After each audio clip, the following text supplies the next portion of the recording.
દાહોદના ઝાલોદનો કાલી બે ડેમ થયો છે ઓવરફ્લો। કાલી બે ડેમ 257.5 મીટરે થયો ઓવરફ્લો। 124 ક્યુસે પાણીની આવક થઈ છે, સાથે ડેમ ઓવરફ્લો થયો છે। ઉપરવાસમાં વરસાદને પગલે કાલી બે ડેમ ઓવરફ્લો થયો। નીચાણવાળા ગામોને તંત્ર દ્વારા એલર્ટ આપવામાં આવ્યું છે। સિઝનના પહેલા જ વરસાદમાં કાલી બે ડેમ ઓવરફ્લો થયો છે। દાહોદના ઝાલોદ તાલુકાનો આ કાલી બે ડેમ છે જે ઓવરફ્લો થયો છે।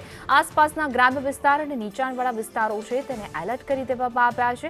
257 મીટર છે, ત્યારે હાલ 257.5 મીટરથી કાલી બે ડેમ ઓવરફ્લો થયો છે। ઉપરવાસમાં જે રીતે અવિરત વરસાદ વરસી રહ્યો છે તેના કારણે ડેમમાં પાણીની ભરપૂર આવક થઈ રહી છે। ડેમમાં અત્યાર સુધીમાં 112 mm વરસાદ નોંધાયો હતો, જ્યાં 124 ક્યુસે પાણીની આવક થઈ છે।